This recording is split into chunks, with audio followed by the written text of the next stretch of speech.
Good morning, good morning, good morning. Welcome to the review of game day. Was that 13 now? 13.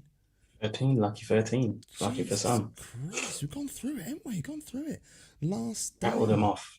Now, this is a bite-sized show, so the shows are normally around 15 minutes, probably just under, but we've had 18 goals last night. 18 goals. So Mental. if it does go Mental. over, we do apologise. For Slovakia. You lot could just be chilling at home, going to work and do whatever. But yeah, I'll tell you what, it is poor Slovakia. We'll talk about those in a minute. Let's talk about Sweden versus Poland first of all. Sweden won 3-2 last night at.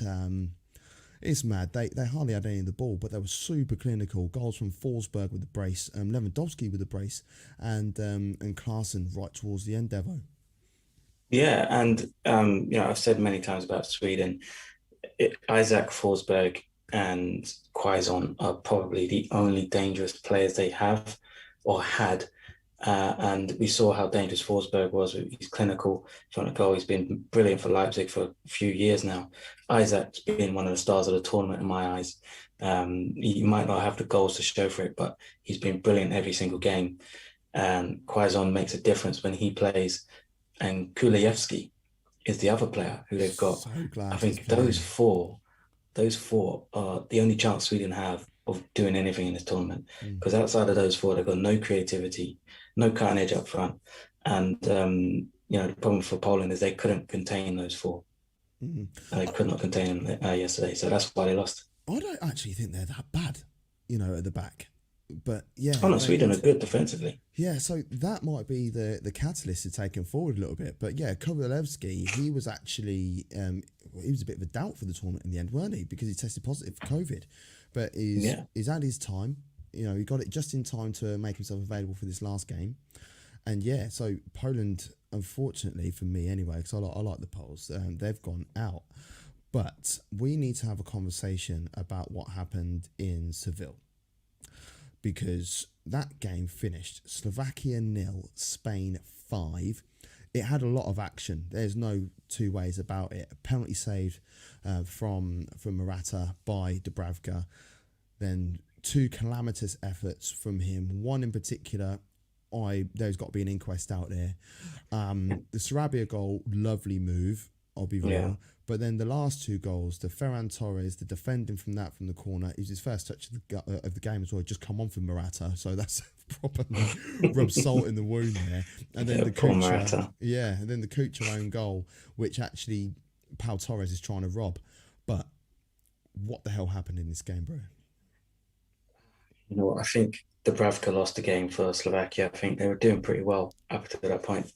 He saved the penalty. They didn't really look like they were in too much trouble. He made a couple of decent saves, but I don't know how you can save a penalty and still have a really bad half of football, all within 45 minutes. I've never seen that before. The first goal was, I could see what he was trying to do. The execution was just so wrong. Like, if you're going to push that over the bar, punch it. He flat hit it with his palm and hit it downwards, like under the bar. It's unbelievable goal. And the second one, I think he was flapped from the first one. Came out for a ball he had no right going for, and end up in no man's land. Easy header for Laporte. See, I semi disagree with you about that, because he had every right to come out for it, but he hesitated. Come out and own it. And he was probably thinking, "Oh, I might give away a penalty." But as soon as you That's make exactly that what would decision, happen. yeah, true. But as soon as you realise that you're not going to get there, get home, because he could have. Yeah. He had enough time to go back, set himself up, and be ready for any potential onslaught that Spain were going to offer them, and he didn't do it. So Yeah, I think once he drove him wide, he should have backpedaled from there. But what did he? Drove him out and then kind of chased him a bit and then thought, "Oh, where am I going?" That's what killed him. yeah, for real. So the table. I'm gonna get the table up. Am I gonna get the table up? Yes. Go on Sorry, the 2 table. seconds. Go on the table. Come on the table. Go on the table. I am going to get the table up so everybody can see it. It will make a hell of a lot more sense if everybody was able to see it. There you go. So Sweden, they top the group with 7 points. Spain with 5 points. Slovakia with 3, and Poland with a solitary point at the bottom. What do you think of that table? I think that is crazy that Sweden have won the group, considering how poor they were against the Spanish in the first game. But ultimately, that has won them the group. That performance there kind of set the stall out for them. I do feel sorry for the Poles coming bottom of that group, because their performances don't necessarily warrant them being bottom of the group, but with 1 point. But tables don't lie. And Spain picked up momentum throughout the group. I think they started off very poorly. They were decent in the second game, and then in this game they were quite ruthless in front of goal, unless your name's Morata. So a very interesting group. And I'm very surprised Sweden won it, to be honest. Very professional job from Sweden. Yeah, cracking work from them. Let's talk about the proper group then, eh? Let's talk about Group F. And mate, Deutschland, they made me sweat. yeah. You know what? My agenda runs so deep with Germany that when Goretzka scored, I fist pumped. Mate, I sat there next to him. Honestly, wait, I'm not German. Both goals when they went in, and literally as soon as put it this way, I'm not German, but I'm a closet German. That's what I say to people. You know, I own more Germany shirts than I own England shirts. I ain't gonna lie. But when the Havertz equaliser went in, I celebrated that as if, you know, that was a goal in the Gold Cup for Jamaica, and then. Even more so with Goretzka. And I actually text my friend Will McCurlane. I text him and I said to him, "Oi, Will." He goes, "Cool, can you see Germany getting anything out of this game?" This is when it was still 1-0. And I was like, well, Goretzka's coming on, so... And then literally as soon as he scored, I just found that message reply. I was like, "Ha, Goretzka, what you saying, lad?" But anyway, let's talk about Hungary for a hot minute, because we did our pre-match previews and stuff, pre-tournament previews, and I said, don't write off Hungary, and all you man laughed. All you man laughed at me, and I said, look, they have every right to be there, just like anybody else. And the fact that there was missing Szoboszlai, worked on that. Yeah, well done. Thank you. The fact they were missing him, it was like, oh, that's them done. But I'll tell you what, I reckon with him, they probably would have put too much pressure on him and tried to put everything through him, a little bit like with Russia, with Jagoev and things like that. It's like, well, you're our talisman. You have, and I remember, who was it? Slovenia with Zlatko Zavic.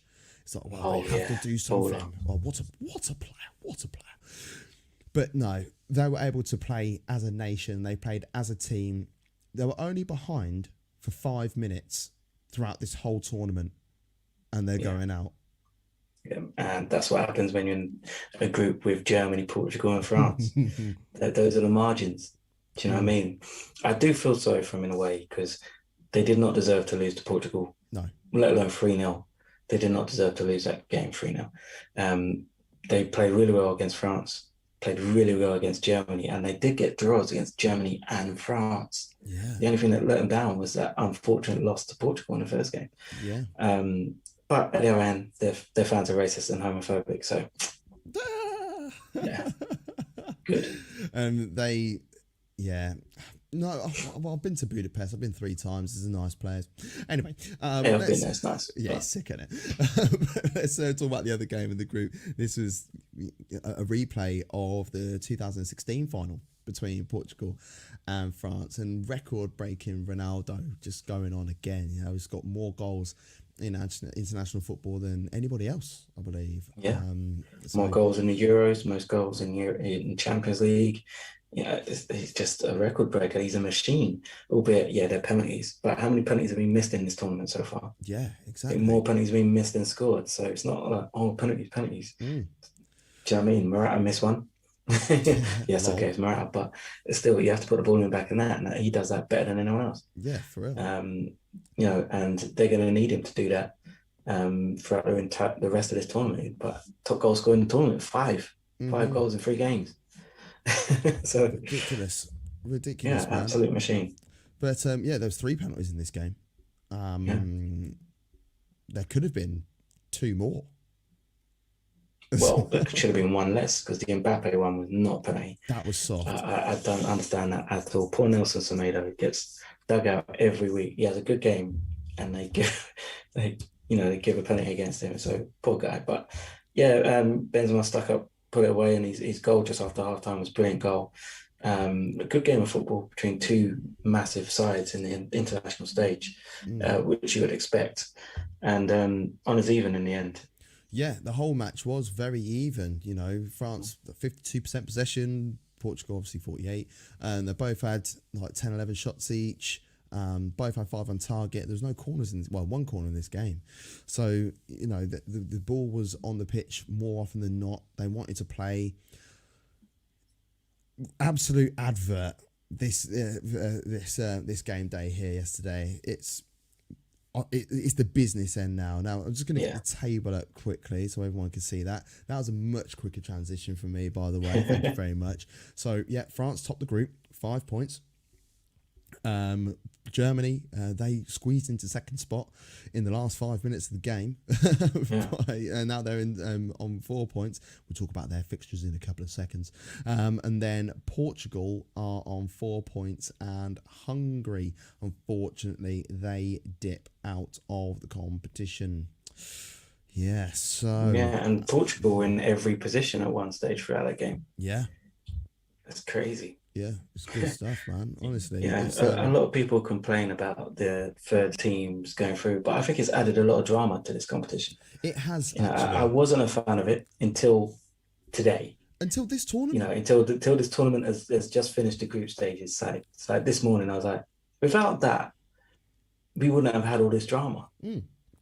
There's been lots of excitement on the final day. Unlike last time round in 2016, there was just a few like novices that were knocking around and were able to squeeze through the back door, and like jammy teams like Portugal that were able to get through the back door. But this time round, I just think it's a little bit impressive. So yeah, go on away, Phil. I'll tip my hat to you this time round. I will. But I'm trying to think what we're going to do. Should we have a quick look at the fixtures? Yeah, let's have a quick look at the fixtures. Very quick look. Where are we? So, yeah, Saturday and Sunday. I'm going to get those both up on the screen right about now. Are you going to do it? Yes, you are. There you go. Lovely. Still learning. So, we've got Wales versus Denmark in Amsterdam. We have got at Wembley, Italy versus Austria on Saturday. And then on Sunday in Budapest, we've got Netherlands versus Czech Republic. And then in Seville, we've got Belgium versus Portugal. What are your thoughts on those games? I find it quite funny that, you know, all these countries are now having to travel where they had the group games all at home. It's just a bit weird. But yeah, I think Wales-Denmark should be a good game. I expect Denmark to pull through in that. They are my dark horses, so I'll back them. But Wales will give it a hell of a go. Italy-Austria, I think, can't see anything other than Italy winning that one. And I've got to say, that side of the draw, the side with the Italians, the Belgians, and Portugal, that's a tough side. And, you know, Belgium, Portugal, I think that has a chance of being the best tie of the round, best match of the round. And who was the other one? Sorry. So we've got Wales, Denmark, Italy, Austria, Netherlands, Czech Republic. Netherlands, Czech Republic. That should be a good game as well, but I think Netherlands will win that comfortably in the end. So I think Netherlands, Italy, Belgium, and Denmark to progress. Yeah, Denmark, Italy, Netherlands, Belgium. I'm going with that as well. Boring. We're feeling the same. Right. What about Monday and Tuesday's fixtures? We've got in Copenhagen, Croatia versus Spain, France versus Switzerland in Bucharest. Actually, not in Budapest, in Bucharest, over in Romania. And then on Tuesday, quiet game between England and Germany at Wembley, alongside Sweden and Ukraine, the battle of the yellow and blues in Glasgow. Did you hear about the French fans that bought tickets to Budapest? Oh no, the rather other than way Bucharest. around. Yeah, Oh apparently it's no. 6-0. Get your bum out of the team, man. Um, yes, but I think France will go for against Switzerland pretty easily. Sweden, Ukraine, I think would be that's a hard one to kind of predict. I That's think Ukraine all Ukraine. day. That I'm is going to go Ukraine all Ukraine. I'm day. going to go Ukraine. But it's like I've written off Sweden already in this tournament. Look what's happened. Yeah. Um, England, Germany. Deutschland all I think day. we'll see a much. I think we'll see a much better England in this game. I think it all depends on what Southgate comes up with. But I back Germany to win the tournament. I'm not going to like backtrack now, so I still back Germany to win the tournament. Mm. And the last one now, France, Spain, Croatia. France, yeah, Spain, Croatia. Oh, I think Croatia. I think so too. Spain are actually terrible. Mm. They. There's corruption in that, but we'll talk about that a little bit on the next show that we do. But that is it from us this morning. Thank you very much, everybody, for getting involved. The socials have been on the screen the whole damn time, so you'll be able to check us out across a multitude of social media platforms, as well as following us all individually, part of the whole MAD squad and friends along the bottom, at GavMatt23, at DevoLDN, at Away Day Show, at Krista Collins, at Laboron_tweets. But for myself and Devo, have a wonderful, wonderful day. And happy birthday, Harrison. 6 years old today. Happy Cheers. birthday.